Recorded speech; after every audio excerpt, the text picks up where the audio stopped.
오늘 함께 나누실 말씀은 어떻게 할 것인지 정하겠노라 라는 제목으로 출애굽기 33장 1절에서 11절까지 말씀을 함께 보겠습니다. 자, 함께 읽어볼게요. 여호와께서 시작. 여호와께서 모세에게 이르시되 너는 네가 애굽 땅에서 인도하여 낸 백성과 함께 여기를 떠나서 내가 아브라함과 이삭과 야곱에게 맹세하여 네 자손에게 주기로 한 그 땅으로 올라가라. 내가 사자를 너보다 앞서 보내어 가나안 사람과 아모리 사람과 헷 사람과 브리스 사람과 히위 사람과 여부스 사람을 쫓아내고 너희를 적과 꿀이 흐르는 땅에 이르게 하려니와 나는 너희와 함께 올라가지 아니하리니 너희는 목이 곧은 백성인즉 내가 길에서 너희를 진멸할까 염려함이니라 하시니 백성이 이 준엄한 말씀을 듣고 슬퍼하여 한 사람도 자기의 몸을 단장하지 아니하니 여호와께서 모세에게 이르시기를 이스라엘 자손에게 이르라 너희는 목이 곧은 백성인즉 내가 한순간이라도 너희 가운데에 이르면 너희를 진멸하리니 너희는 장신구를 떼어내라. 그리하면 내가 너희에게 어떻게 할 것인지 정하겠노라 하셨습니다. 이스라엘 자손이 호렙산에서부터 그들의 장신구를 떼어내니라. 모세가 항상 장막을 취하여 진 밖에 쳐서 진과 멀리 떠나게 하고 회막이라 이름하니 여호와를 앙무하는 자는 다 진 바깥 회막으로 나아가며 모세가 회막으로 나아갈 때에는 백성이 다 일어나 자기 장막 문에 서서 모세가 회막에 들어가기까지 바라보며 모세가 회막에 들어갈 때에 기둥이 내려 회막문에 서며 여호와께서 모세와 말씀하시니 모든 백성이 회막문에 구름 기둥이 서 있는 것을 보고 다 일어나 각기 장막문에 서서 예배하며 사람이 자기의 친구와 얘기함과 같이 여호와께서는 모세와 대면하여 말씀하시며 모세는 진으로 돌아오나 눈의 아들 젊은 수종자 여호수아는 회막을 떠나지 아니하니라. 아멘. 기독교의 가장 큰 특징 중에 하나는 오늘 본문에서 이야기하는 바와 같이 하나님이 말씀하신다라는 것입니다. 하나님이 말씀하신다, 사람과 이야기한다, 대면하여 말씀을 나타내실 수 있는 이유는 하나님이 살아계시기 때문에 가능한 것이고 인간과 대화가 말이 통하는 분이라는 놀라운 의미라는 것입니다. 대부분의 종교에서는 이러한 계시, 신이 자신을 드러내고 사람과 소통하고 뜻을 나눈다 이런 행동이 없고요. 신이 인간을 찾아와서 자기의 마음을, 자신의 감정을 드러내는 것이 없습니다. 그래서 타 종교는 늘 신의 뜻을 모르겠다라고 말하고 신을 찾으러 간다라고 말하는 어떤 종교인의 모습이 많이 나타나죠. 그때도 신은 어디에 있어요? 늘 사람 사이에 인간 중에 있는 것이 아니라 멀리 있고 산 꼭대기에 있고 어려운 곳에 찾아가야 있다고 말을 하죠. 그런데 기독교는 놀라운 표현들이 나오는 거예요. 하나님이 너희 회중 가운데 있다. 하나님이 너희 백성들 가운데 거한다. 하나님이 너희를 찾아오신다. 성령을 내가 보낸다. 너희 가운데 임마누엘 한다 라고 하는 하나님의 표현, 하나님의 말씀이 있다는 것입니다. 그 함께 하셔서 말씀하시는 내용이 우리 가운데 이 성경 말씀으로 있는 것입니다. 그 내용을 우리가 막 연구해서 심각하게 고민해서 심신수련을 해서 돌을 닦아서 어렵게 찾을 것도 아니고요. 어디에 있어요? 하나님의 말씀이 우리 성경 말씀으로 우리와 함께 같이 있다는 것입니다. 그저 성경을 펴면 우리가 읽을 수 있다는 것입니다. 정말 감사한 일이죠. 오늘 읽은 33장 말씀은 아주 잠잠하게 하나님이 대화하는 장면으로 시작합니다. 한 장 앞에서 32장에서는 사람들이 어떻게 했어요? 아론을 필두로 백성들이 금송아지 우상을 만들고 그 우상 숭배를 하면서 그 앞에서 난잡하게 뛰노는 모습들이 나왔고 모세가 산에서 내려오면서 그 모습을 보니까 화가 치밀어 올라서 하나님이 친히 써주신 그 돌판 2개를 집어 던지고, 그리고 사람들 하나님을 따르는 자 일리 모여라 해가지고 사람들 모아놓고 죽여라 하고 한 차례 난리가 났던 것과 비교해서 오늘 아주 잠잠한 모습으로 나타납니다. 하나님께서 대화를 시작하시는 것입니다. 하나님께서 모세를 또 찾아오셔서 말씀을 하십니다. 1절 이렇게 나와요. 여호와께서 모세에게 이르시되 너는 네가 애굽 땅에서 인도하여 낸 백성과 함께 여기를 떠나서 내가 아브라함과 이삭과 야곱에게 맹세하여 너의 자손에게 주기로 한 그 땅으로 올라가라 라고 말씀하십니다. 이 말씀을 보면 하나님은 정말 거룩하시고 사람들의 생각과 다르게 행하시고 세상의 방법처럼 하지 않으시는구나 하는 것을 보게 됩니다. 하나님께서는 여전히 이스라엘 백성들에 대한 마음과 그 약속, 언약이 변함없으시다는 사실을 다시 한번 알 수 있다는 것입니다. 모세에게 다시 확증해 주시고 이스라엘 백성들을 다시 이끌어 가실 그 일을 말씀하시고 있는 것입니다. 하나님이 모세에게 추궁하지 않으시고요, 모세가 아론에게 했던 것처럼 뭔가 핀잔 주지 않으시고요, 그저 하나님은 다시 언약을 확증시켜 주시는 그 말씀을 돌판 깨부신 모세에게도 똑같이 해주시더라라는 것입니다. 그 땅 가운데 나아가게 하시고 내가 또 인도할 거야. 그게 언제부터 약속했냐면 너의 조상 아브라함, 이삭, 야곱에게 말했던 것이잖아 라고 다시 말씀하시는 것입니다. 그때부터 하신 약속을 신실하게 이루시는 것을 우리는 성경을 통해서 보는 겁니다. 여러분, 저와 여러분이 성경을 읽으실 때 늘 초점에 맞춰야 할 것, 우리는 성경을 통하여 하나님의 선하심을 보는 것이다 라는 것을 꼭 염두에 두셨으면 좋겠습니다. 하나님의 선하심이 혹 인간이 보기에 혹 이상하거나 조금 선하지 않다고 보일 때에는 혹시 내가 성경을 바라보는 나의 이해, 나의 기준이 혹시 죄인 중에 있기 때문에 내가 이해 못하는 것은 아닌가 라고 점검해 보아야 합니다. 하나님의 선하심에는 문제가 없는데 그것을 보는 나의 마음이 혹 왜곡되어 있진 않을까? 혹 그 하나님의 일하심에 나타나는 인물들을 가르쳐 주시기 위한 그 하나님의 조치가 아니었을까? 그 사람의 행동에 대해서 사랑으로 품어주고 책임져 주시기 위한 하나님의 조치가 아닐까? 이렇게 우리는 하나님의 일하심을 이해해 가야 한다라는 것입니다. 왜냐하면 하나님의 선하심에 인간이 이렇다 저렇다라고 말할 수 있는 기준 자체가 인간에게는 없기 때문이에요. 기준은 누구예요? 선함의 기준은 하나님이기 때문입니다. 하나님은 태초부터 계신 분이시고 우리가 존재하기 전부터 우리의 이해, 나의 지식 수준, 나의 판단 기준이 존재하기 이전부터 계셨던 분이 하나님이시기에 그 하나님을 내가 나의 기준으로 선한 것 같다, 선하지 않은 것 같다 라고 판단할 수 없다는 것입니다. 반면에 우리는 그 하나님의 말씀을 통하여 인간의 모습을 철저하게 알아야 하는 것입니다. 인간이 얼마나 타락했고 인간이 얼마나 죄인 되었고 그 모습이 나라고 하는 존재이고 하나님에 대해서 모르고 무지하고 죄를 이길 수조차도 없는 그 순간의 감정조차도 이길 수 없는 무기력한 존재라는 사실을 성경을 통해서 우리는 인식하여야 하는 것입니다. 그래야 모세도 실수할 수 있는 사람이고 그럼에도 불구하고 하나님이 또 그와 함께 대면하여서 말씀하시는 것 자체가 은혜구나 라고 인식할 수 있죠.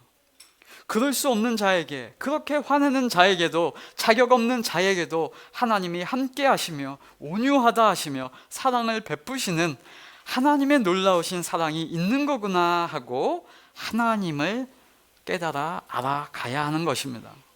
그 하나님의 선하심과는 반대로 인간에게는 도무지 선한 것이 나오지 않는다는 사실이 전제되어야 합니다.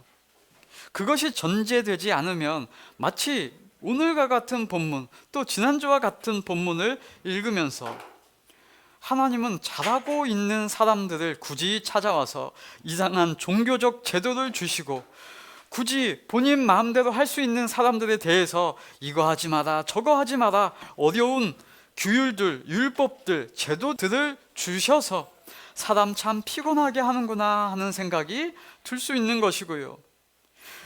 그것은 우리 인간에 대한 오해이고 무지라는 사실, 그것을 우리는 기억해야 한다라는 것입니다. 죄인된 인간에게는 선한 것이 없게 되었고, 그 선한 모습이 혹 사람에게서 조금 드러나는 모습이 있다면 그것은 하나님의 역사하심, 하나님의 마음을 따라 순종하는 그 인간의 모습, 그 은혜 받은 자의 모습을 보여주는 것입니다. 예수님께서도, 심지어 예수님도 이렇게 말씀하시죠. 마가복음 10장 18절에 이렇게 나옵니다. 예수께서 이르시되 네가 어찌하여 나를 선하다 일컫느냐, 하나님 한 분 외에는 선한 이가 없느니라 라고 말합니다. 여러분, 사람이 이 사람이 선한 것 같다, 혹 하나님이 이때는 악한 것 같다, 이렇게 말할 수 없습니다. 사람이 판단하는 기준은 눈으로 보는 거잖아요. 사람이 눈으로 보고 귀로 듣는 거잖아요. 사람이 눈으로 보고 선악을 판단하는 것은 선악 자체가 아닙니다. 그저 표면적으로 보이는 것에 대해서만 말하는 것일 뿐이죠. 그 사람 선한 사람 같아. 왜? 나한테 잘해. 아니, 그게 어떻게 기준이 될 수 있어요? 그 사람 착한 것 같아. 기부를 많이 해. 아니, 그거는 보이는 표면적인 모습이라니까요. 내 눈에, 내 기준에 선해 보이네 라고 말할 뿐이죠. 내 기준으로 보니까, 나한테 잘못하는 걸 보니까 악해 보이네 라고 판단할 뿐입니다. 즉, 그렇게 눈에 보인다는 불완전한 기준으로 내가 생각하고 판단할 뿐입니다. 반면에 하나님은 완전하시고요, 그 완전하신 하나님이 선이시고, 하나님의 행동하심이 죄악과 다른 선의 행동으로 나타나는 것입니다. 하나님은 선이라고 하는 기준을 가지고 우리는 그 선이 어떻게 작동하는가를 이해해야지, 하나님의 행동을 가지고 내가 내 기준을 가지고 하나님을 판단할 것이 전혀 아니라는 것입니다. 하나님은 시내 산 아래에서 행한 이스라엘의 반역적 행동에 대해서 32장 10절에 이렇게 말합니다.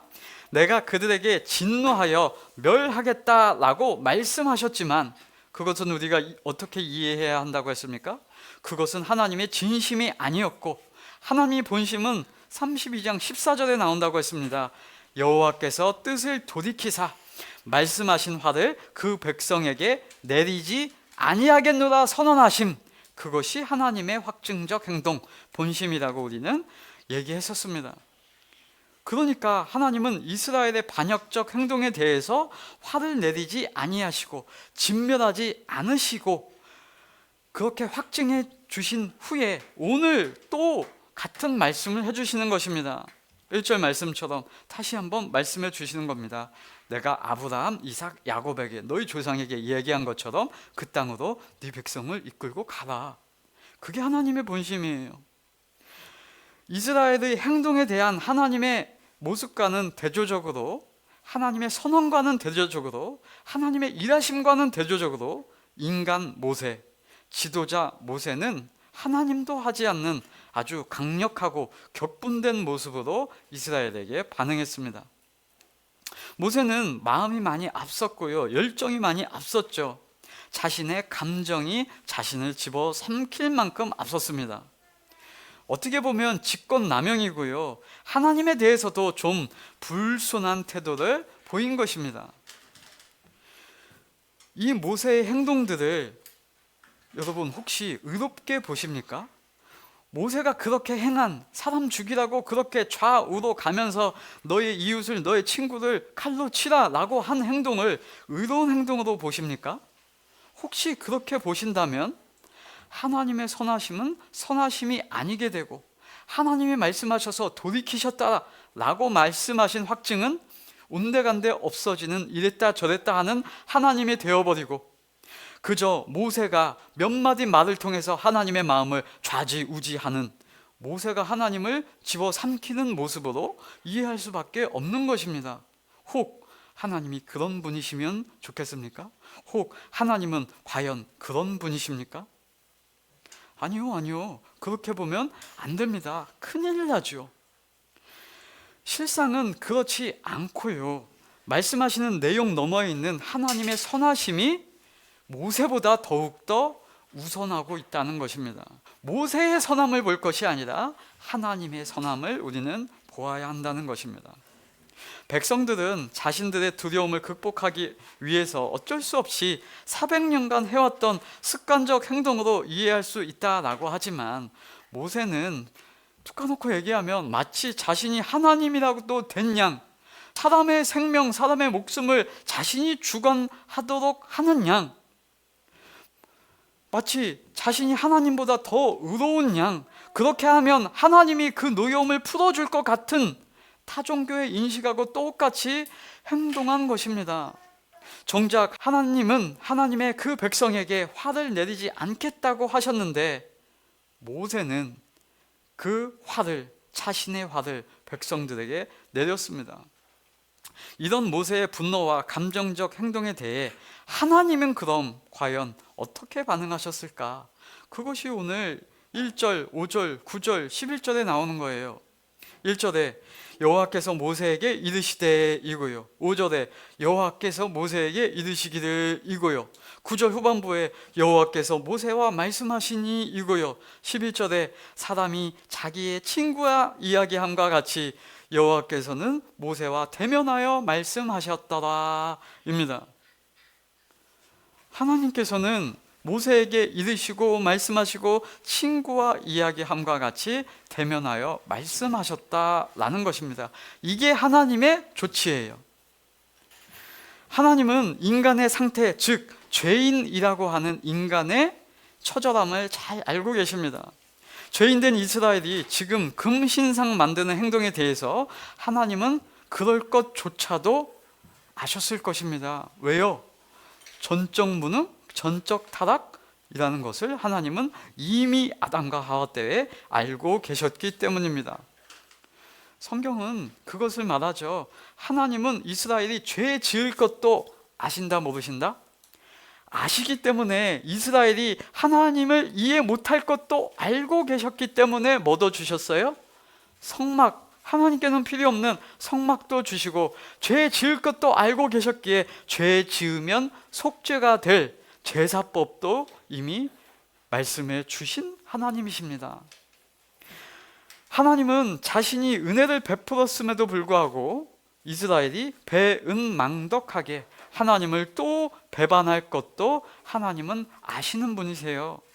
하나님은 하나님 대신 다른 신상을 이스라엘이 만들 것, 다른 신을 섬겼다고 형벌로 진멸해 보내시는 분이 아니십니다.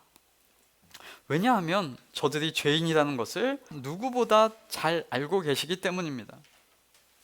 이스라엘의 행동은 하나님의 예측을 과연 벗어나지 않았고요, 당연히 하나님은 화를 내리실 것이 아니라 다시 또 가르쳐 주시고, 다시 또 하나님을 알아가게 하시고, 다시 또 은혜를 내려주셔서 또 인도해 주실 일을 하나님은 계획하고 계신다는 거예요. 이미 신약에 와 있는 성도는 이걸 알죠. 이걸 알고 성경을 보는 거죠. 그러면 그 아는 바 속에서 성경을 설명해 가고 풀어내야 한다는 것입니다. 여러분, 이스라엘에게 잘못했다고 하나님이 화를 내린다? 이러면, 그렇게 하신다고 했으면 지금 신약은 없어야 돼요. 이 사실을 아셔야죠. 이스라엘이 잘못 행한다, 그릇 행한다, 죄를 짓는다, 그러면 하나님이 형벌한다, 진노한다, 진멸해 버린다, 그게 하나님의 본뜻이고 하나님은 기필코 그렇게 하신다라고 설명하시면 자신의 존재됨이 부정된다니까요. 여러분, 우리는 성경의 흐름을 그냥 쓰여진 대로 이해하면 안 돼요. 화를 내린다 이런 표현이 있어요. 징계를 한다 이런 표현이 있지요. 그런데 그 표현의 의도를 알아보자라는 것입니다. 징계는요, 형벌, 교육적인 내용, 그것과 동시에 훈육의 의미를 분명히 가지고 있습니다. 여러분, 그것은 어떨 때에 더 크게 드러나냐 하면, 관계가 없는 남이라면 형벌만 하면 됩니다. 형벌. 그죠? 여러분, 나쁜 놈이 있다고 한번 생각해 보세요. 나쁜 놈 어떻게 하고 싶으세요? 벌 주고 싶죠? 형벌하고 싶죠? 그런데 그 나쁜 놈이 여러분 자녀라고 생각해 보세요. 어떻게 하고 싶습니까? 저주하고 진노하고 징계하고 벌 주고 끝내버리고 싶습니까? 아니요. 여러분이 훈육을 하고 징계를 한다라는 표현이 등장할지라도 그 표현 속에서의 내용은 훈육입니다. 기필코 훈육이죠. 기필코 돌이키게 하는 하나님의 사랑이란 말입니다. 아니, 남이라면 화풀이하면 그만이죠. 그냥 죽었으면 좋겠고 진노하면 그만이죠. 그러나 사랑의 대상, 관계적인 측면에서 보면 형벌을 위한 징계는 아무런 유익이 없습니다. 그저 악으로 깡으로만 키우는 거죠. 악에 대해서 악을 대하면 뭐가 돼요? 악으로 깡으로가 자라난다니까요. 아니요, 그렇게 사람이 변화되지 않는다는 사실을 저와 여러분은 누구보다도 잘 알고 있을 것입니다. 죄에 대해서 죄로 대하면 죄만 남습니다. 죄 파티죠. 그게 죄의 관영함이죠. 그게 사람들이 하는 것이고요. 그게 아니라 하나님은 인간이 죄가 있을 때 어떻게 하십니까? 은혜를 베푸시는 거예요. 은혜를. 사람들도 그래요. 사람들도요, 내가 사랑하는 사람이, 나에게 관계 있는 사람이, 나의 사랑의 대상이 있는데 내가 징계를 한다라고 하는 이유는 그 징계를 통하여서라도 그 사람이 깨닫고 돌이키라는 것을 기대를 가지고 하는 것입니다. 그런데 혹 그 징계를 했을 때 그 징계가 훈육에 도무지 기능하지 못하고 작동하지 못할 것 같으면 징계를 합니까? 안 합니까? 안 하죠. 안 하죠. 안 해요. 지금 제 아들이 2살이 되었는데 저 아들에게 저렇게 운다고 해서 제가 징계하고 형벌하고 저주할까요? 그러면 사이코패스 아버지죠. 그렇지 않습니다. 안 합니다. 제가 저 아이에게 빠따로 내려칩니까? 이건 너를 바꾸기 위한 징계야. 너 그렇게 하면 내가 진멸해버린다고 했지. 합니까? 아니요. 그렇게 하지 않습니다. 그거 하지 않는 이유는 제가 아이를 방치하려고 그러는 것이 아니라 징계를 해도 효과가 없다는 것을 저는 지금은 여실하게 알기 때문입니다. 뭐가 필요합니까? 저 아이에게는 징계가 필요 없고요, 은혜가 필요합니다. 왜요? 할 수 없는 자잖아요. 할 수 없는 자. 저 아이를 징계한다고 신발끈을 막 잘 묶어집니까? 저 아이를 때린다고 저 아이가 막 뭔가 잘합니까? 아니요. 그것을 알아들을 수 없는 자라는 사실이 전제되어 있습니다. 그러면 어떻게 해야 됩니까? 또 토닥여줘야죠. 그리고 가르쳐줘야죠. 또 안아줘야죠. 또 그리고 새로운 길을 바라보게 알려줘야 됩니다. 하나님께서는 지금 진멸하겠다, 이건 하나님의 뜻이 아니고요, 그 징계를 내리시 않는 것이 하나님의 뜻입니다. 지금 하나님께서 이스라엘에게 징계를 내리지 않으시는 이유는 징계를 행하여도 죄인들이 가르침을 받지 않을 것이 여실하기 때문입니다. 너무나도 잘 알고 계시기 때문입니다. 그 사실을 하나님은 죄인들의 상태, 죄인들의 한계, 그것을 잘 알고 계시죠. 즉 어떠한 징벌에도 죄를 벗어날 수 없다는 것을 알고 계십니다. 즉 형벌을 내려봐야 아무런 교육적 효과가 드러나지 않는다는 것을 알고 있습니다. 그러니까 뭐 하십니까? 형벌 대신 하나님께서 하시는 조치는 은혜입니다. 은혜요. 그 말씀이 오늘 나오는 거예요. 내가 사자를 너보다 앞서 보내겠다 라고 하는 하나님의 선언이십니다. 인간을 책임지시는 하나님께서 이스라엘에게 행하신 행동, 이스라엘에게 말하는 조치, 하나님의 일하심, 그것이 바로 2절에서 강조되는 내가 사자를 너보다 앞서 보낸다 라는 것이에요. 모세도 실수하고 모세도 잘못할 때 하나님이 어떻게 하셔야 돼요? 모세를 확 잘라버리셔야 되죠. 세상 사람 같으면 문책성 인사를 해야 되고요. 그런데 하나님의 조치, 모세에게 묻지도 따지지도 않으시고 내 사자를 너보다 앞서 보낼게, 이겁니다. 백성들로 하여금 적과 꿀이 흐르는 땅에 기필코 인도하겠다라는 약속의 되새김입니다. 하나님은 아브라함을 부르시는 순간부터 이미 인간을 책임지시고 계셨고 계속하여 일하고 계셨습니다. 이스라엘의 반역에 대해서 징계하지 않으시고, 그것도 하나님이 포기하신 것이 아니라, 버리신 것이 아니라 하나님의 방법으로 책임을 감당하고 새로운 역사를 만들고 계시는 중이라는 것도 우리는 분별해 하셔야 합니다.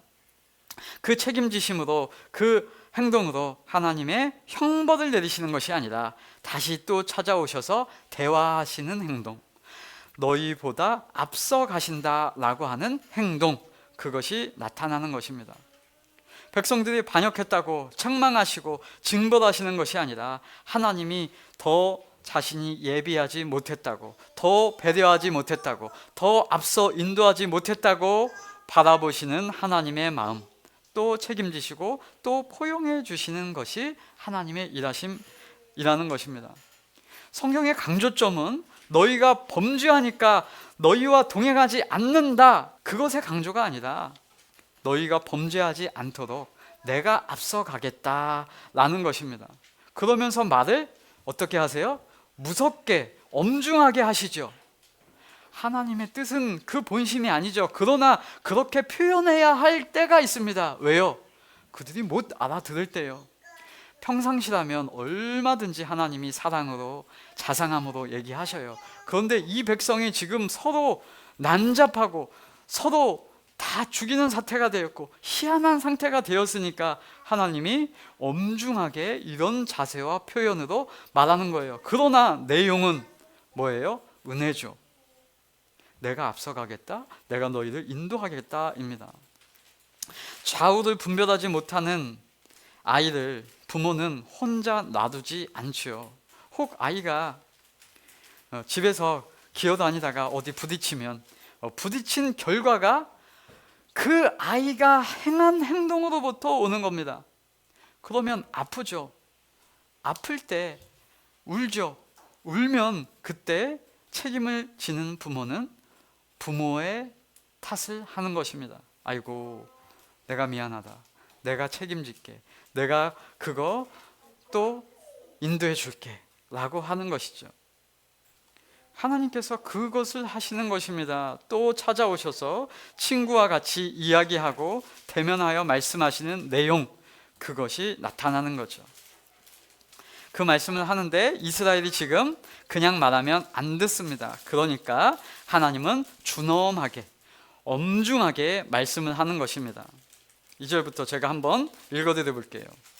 내가 사자를 너보다 앞서 보내어 가나안 사람과 아모리 사람과 헷 사람과 브리스 사람과 히위 사람과 여부스 사람을 쫓아내고 너희를 적과 꿀이 흐르는 땅에 이르게 하려니와 나는 너희와 함께 올라가지 아니하리니 너희는 목이 곧은 백성인즉 내가 길에서 너희를 진멸할까 염려함이니라 라고 말합니다. 자, 진멸은 누가 했다? 모세가 했잖아요. 레위 지파가 했잖아요. 그런데 하나님이 또 이것을 뒤집어 써주시는 표현, 내가 너희들하고 같이 안 가고 너희 앞서갈 거야. 왜? 내가 너희 중에 있으면 너희를 혹 진멸할 것 같아. 여러분, 이거는 하나님이 진멸하겠다고 하는 내용이 아니라니까요. 지금 인도에 가겠다고 하는 말이죠. 그런데 이 백성들이 그냥 말하면 못 알아들어. 그러니까 한마디를 더 붙이는 거예요. 때로는 무섭게, 엄하게 라고요. 지금 표현은 너희와 함께 올라가지 아니하겠다, 내가 길에서 너희를 진멸할까 한다 라고 하는 다운된 분위기지만 내용은 내가 너네보다 앞서갈 사자를 보내서 또 인도해 줄 거야. 또 너희를 기필고 그 땅에 가게 할 거야. 그 땅에 있는 백성들 내가 쫓아내서 너희를 그 땅으로 인도해 낼 거야. 너희는 나만 믿고 따라와. 이거잖아요. 그 내용이 있다는 것입니다. 그것이 본심이죠. 그런데 이런 구조를 보고 사람들은 또 와, 하나님 잔인하네, 하나님 이스라엘 백성들이 좀 잘못하니까 이렇게 진멸하신다고 하네 라고 생각하는데 아니요, 그건 하나님의 본심이 아니에요. 이런 구절을 보고 와, 하나님 무섭다 이렇게 생각할 것이 아니라, 이런 구절을 보고 와, 하나님 문단속 철저하게 해주시네, 하나님 철저하게 우리를 인도해 주시네, 그 마음속 깊이 감사함을 느낄 수 있어야 하죠. 우리는 신약의 성도이기 때문이죠. 우리 하나님 진짜 고마우시고 진짜 신실하시고 우리를 생각해 주시고 우리를 인도해 주시는 분은 와, 하나님밖에 없네, 이걸 또 하나님이 책임져 주신다고 그 마음을 가져야 할 줄로 믿습니다. 5절에도 여호와께서 모세에게 이르시기를 이스라엘 자손에게 이르라, 너희는 목이 곧은 백성인즉 내가 한순간이라도 너희 가운데 이르면 너희를 진멸하리니 너희는 장신구를 떼어내라, 그리하면 내가 너희에게 어떻게 할 것인지를 정하겠노라 하셨습니다. 여러분, 이런 표현들도 여러분 어떻게 보십니까? 장신구를 떼어내라 라고 할 때 먼저 그 장신구는 어떤 용도의 장신구일까요? 장신구를 만들 때 옛날 고대 사람들은 다 종교적 의미, 종교적 내용이 담겨 있었습니다. 요즘도 이제 귀걸이를 할 때 십자가 목걸이를 하기도 하고 어떤 모양, 어떤 형상을 만들어서 귀걸이를 하는 경우가 있잖아요. 예전에는 종교적 형태, 종교적 내용이 담겨 있는 모습을 여기다 부적처럼 달고 다니는 그런 행태의 귀걸이, 목걸이가 있었던 거예요. 그 장신구, 그런 것들을 의지하며 나아가는 것. 그러니까 그거 가지고 금송아지 놓고 잔치하고 치장하고 종교적으로 우상 숭배할 때 하는 그 종교적 장신구를 말하는 겁니다. 그거를 하나님은 그거 떼고 하나님 앞서 인도하심을 받아서 나아가라 라고 말씀하시는 거고요. 하나님께서는 먼저 1절로 3절에서 그 땅에 들어가게 하시겠다고 선언하시고 확증하고 나서 그 내용이 있는 다음에 5절 말씀을 하시는 거예요. 여러분, 이 순서가 가나안 땅에 내가 너희를 인도하고 사자를 먼저 앞서 보내서 인도하고 이끌어 갈 거야, 그 다음에 나오는 거 5절에 그러니까 너희는 장신구를 떼고 나를 따르라, 이런 순서로 되어 있다는 것을 꼭 기억해야 합니다. 우리 성도도 보면 이렇게 되는 거예요. 하나님께서 우리를 성도 삼아 주고 내 백성 삼아 주고 하나님의 자녀로 삼아 주신 것, 그것이 먼저입니다. 그러니까 뭐 하자? 하나님의 자녀답게 살아가자가 후속타로 이어져 오는 거죠. 성경은 그걸 말하는 겁니다. 이 순서를 뒤집은 게 아니에요. 우리가 잘하니까 자녀 삼아 준 것입니까? 아니요. 우리가 잘하니까 자녀 삼아 준 게 아니라 하나님의 자녀로 하나님이 은혜로 삼아 주셨으니 이제 그 은혜를 유지하며 하나님의 자녀답게 살아가자라고 말하는 것입니다. 그러면 물어볼 수 있죠. 왜 하나님의 자녀답게 살아야 돼요? 라고 묻는다면 그 하나님의 자녀답게 사는 것이 나에게 좋아. 그 하나님의 자녀답게 하나님을 의지하며 살아가는 것이 나에게 행복해, 나에게 자유해, 나에게 기뻐, 나에게 행복해. 그 길이 가장 좋아. 그러니까 하나님의 자녀답게 살면 하나님이 좋아요, 내가 좋아요? 내가 좋다는 사실을 알고 기꺼이 순종하며 따라가는 흐름, 그 시스템으로 기독교는 되어 있는 것입니다. 여러분, 자녀를 그렇게 여러분이 낳았고요, 그렇게 키워가고 계시잖아요. 인간, 이 죄인 인간 부모도 자녀가 이뻐서, 자녀가 뭔가 상타와서, 자녀가 내 말을 아주 잘 들어서 뭔가 행동을 잘해서 자녀 삼으신 분 계십니까? 그런 분은 없죠. 그저 낳았고요, 그저 이 자녀가 살아가는데 못해도 내 자식이고요, 자녀가 허구한 날 쌈박질을 해도 다음날 아침에는 어김없이 밥을 차려주시는, 말썽을 부려도 여전히 내 자녀를 위해서 힘써 일하고 행해주시는 여러분이잖아요. 그 가정이라는 관계성이 있다는 것을 저와 여러분은 알죠. 사람이 그럴진데 하물며 하나님이시랴. 혹 그렇지 않은 어미가 뉴스에 나옵니다. 최근에 여러 가지 막 학대하는 소식, 그런 거 보면 아우 징그럽죠. 그러면서 아이를 잘되게 하기 위해서 징계했다, 학대했다, 그런 사람들이 있죠. 그럴지라도, 사람은 혹 그럴지라도 하나님은 그렇지 않으신다는 사실을 기억하시기 바랍니다. 이사야서 49장 15절에 이렇게 나옵니다. 어머니가 어찌 제 젖먹이를 잊겠으며 제 태에서 낳은 아들을 어찌 긍휼히 여기지 않겠느냐. 비록 어머니가 자식을 잊는다 하여도 나는 절대로 너를 잊지 않겠다 라고 하시는 거예요. 하나님이 예수 그리스도의 공로로, 하나님의 행동하심으로 죄 중에 있는 우리를, 잘못하는 우리를, 우상 숭배하고 난리치는 그 우리를 구원해 내셨습니다. 그러면 이제 하나님의 자녀답게 예수 그리스도의 마음으로 그 자유와 평안 가운데, 안식 가운데 장신구를 떼어내고 살도록 하나님의 말씀을 알아가고 배우고 따라가는 것입니다. 여러분, 이 우상적 장신구, 예전의 습관들 떨어버리지 않고 살아가면 어떻게 됩니까? 여러분, 우상적 장신구 떼어내도록 하는 거, 이거 왜 우리가 해야 합니까? 왜 그래요? 명령이기 때문에 그렇습니까? 아니요. 안 따르면 하나님이 치실까봐 그렇습니까? 아니요. 그걸 따르는 것이 나에게 좋기 때문입니다. 하나님 말씀대로 하는 게 나에게 좋다는 것을 알고 기꺼이 따라가는 것입니다. 그게 순종입니다.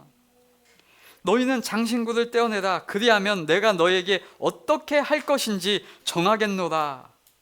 오늘 말씀 본문 제목이죠.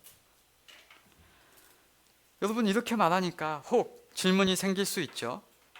혹시 백성들이 장신구를 제거하지 않고 안 따라오면 하나님은 어떻게 하실까요? 저와 여러분이 자녀들에게 하는 것만 생각해도 답이 나온다니까요. 하나님은 또 은혜를 주시고 또 말씀하시고 또 사자를 앞서 보내셔서 따라오게 하실 것입니다. 그래도 말을 안 들으면요, 또 찾아오시고 또 선지자를 보내주시고 또 사사를 보내주셔서 또 은혜 주실 것입니다. 그래도 안 듣고 배반하면요, 또 예언자를 보내주시고 또 하나님의 사람들을, 말씀하는 자들을, 예언서를 보내주셔서 또 은혜 주실 것입니다. 그래도 안 듣고 또 배반하면요, 하나님이 직접 오셔서 우리를 위해 죽어주실 것입니다. 그래도 또 배반하면요, 또 무시하고 또 욕하고 또 부인하면요, 하나님이 성령 보내셔서 새 영으로 새 마음을 주셔서 굳은 마음을 제거하여 버리고 하나님의 마음으로 살아갈 수 있도록 하나님이 역사하실 것입니다. 와, 하나님의 마음에, 하나님의 은혜에 항복, 하나님의 사랑에 설복되는 것이죠. 하나님은 그 풍성하신 은혜로 저와 여러분을 기꺼이 마침내 기필코 순종으로 가나안 땅으로 이끌어 가실 것임을 믿으셔도 된다니까요. 그럼 이제 반문이 생각나실 것입니다. 우리의 죄인은 이 마음이 탁 들어요. 목사님, 그러면 그렇게 얘기하시면 죄인들은 그것을 이용하지 않나요? 하나님이 그렇게 은혜 주신다고 그걸 얘기하시면 사람들은 그 하나님을 만만하게 보지 않을까요? 네, 그럴 겁니다. 하나님이 은혜 주신 것을 핑계로 지멋대로, 제멋대로, 죄의 멋대로 살 겁니다. 그런 생각이 드시죠? 그게 인생에서는 어떤 사춘기의 시기가 그렇죠. 그런데 그 시기에 방치하고 방관하는 것이 아니라 하나님은 계속 또 가르쳐 줄 겁니다. 계속 또 말씀할 것입니다. 그 시기에 그러면 그 말씀을 듣고 이 아이가 생각이라는 걸 할 겁니다. 아, 그 말 안 듣고 살면 누구한테 안 좋지? 그 하나님의 뜻대로 안 살면 누구에게 힘들지? 그 말 듣고 사는 게 누구에게 유익하지? 내가 굳이 그렇게 해서 고생할 필요가 있을까? 내가 굳이 하나님을 안 듣고 하나님을 떠나서 개고생할 필요가 있을까? 그 과정을 이 아이가 겪어가겠죠. 그걸 하나님은 뭐 하십니까? 견뎌 주시는 거예요. 뭘 하면서? 계속해서 은혜를 주시면서. 여러분, 하나님이 징계하지 않으셔도 뭐가 와요? 죄인에게는 죄의 결과, 죄 지은 행동이 옵니다. 그때 하나님은 또 은혜를 주시는 거예요. 또 사랑해 주시고 또 하나님을 가르쳐 주시는 것입니다. 이스라엘이 가나안 땅에 들어가는 것은 출애굽기 33장에서 다시 또 새롭게 이스라엘의 행동에 따라서 하는 거 봐서 하는 약속이 아니라 이미 창세기에서부터 태초부터 내가 너희를 지명하여 불렀나니 너희는 내 것이라 아브라함, 이삭, 야곱에게 약속되어서 맹세되어졌다는 것입니다. 광야의 여정이 왜 생겼냐면 출애굽을 하였기 때문이고, 출애굽 사건이 왜 일어났느냐 하면 하나님께서 아브라함과 약속을 지키기 위해서 일어났다는 것입니다. 하나님의 의지, 그 신실하신 하나님께서 아브라함과의 약속이 가나안 땅을 저와 여러분에게 주는 것입니다. 다른 어떤 근거도 없습니다. 오직 하나님의 약속 때문에 저와 여러분이 선택받아 지명받아 하나님의 그 길, 성도의 삶을 나아간다고 성경은 말하고 있죠. 저와 여러분은 이미 이 과정 가운데 있는 것이 아니라 이미 여호수아서에 도착해서 그 성취를 이룬 상태이고요. 더 나아가 이미 신약에 도달한 성도의 입장에서 이 출애굽기를 읽고 이해하고 있는 것입니다. 얼마나 복받았어요. 혹 반대로 생각이 들 수 있죠. 나는 이제 성도 되었고 이제 죄 지으면 은혜로 나타나신다고? 또 그 생각이 들 수 있죠. 죄 지어도 은혜가 있겠네. 네, 이미 약속된 거니까 그럴 겁니다. 그런데 성경에서 그 내용까지 얘기하죠. 로마서 6장 1절에 이렇게 나옵니다. 그런즉 우리가 무슨 말을 하리요? 은혜를 더하게 하려고 죄에 거하겠느냐? 여러분, 죄 지으면 은혜가 온다니까요. 그러면 은혜를 더하게 하려고 죄 짓겠습니까? 어려운 상황 가운데 하나님이 은혜를 주신다니까요. 그러면 은혜 받으려고 어려운 상황으로 내려가실래요? 그러면 은혜라는 것을 모르는 거고 은혜를 상으로 생각하는 거죠. 아니요, 성경에서 말하는 은혜는 보상이 아닙니다. 할 수 없는 자에게 전적으로 하나님이 선물로 거저주시는 바 사랑의 증거라는 사실을 우리는 기억하셔야죠. 그러니까 6장 2절에 이렇게 나옵니다. 그럴 수 없느니라. 죄에 대하여 죽은 우리가 어찌 그 가운데 더 살리요 하고 말하는 거죠. 하나님의 화평을 이루게 되었으니 그 좋은 것, 이미 우리에게 은혜 받은 바를 유지하며 사시는 것이 훨씬 좋습니다. 그러면 뭐가 올 겁니까? 은혜가 아니라 하나님의 원리로 살아간 열매가 나타날 것입니다. 그게 뭐예요? 돈 많이 버는 겁니까? 그게 뭐예요? 뭔가 막 일이 잘 풀리고 그겁니까? 아니요, 모든 상황 가운데 우리에게 주시는 사랑, 희락, 화평, 오래참, 자비, 양성, 충성, 온유, 절제, 성령의 열매가 나타나는 거죠.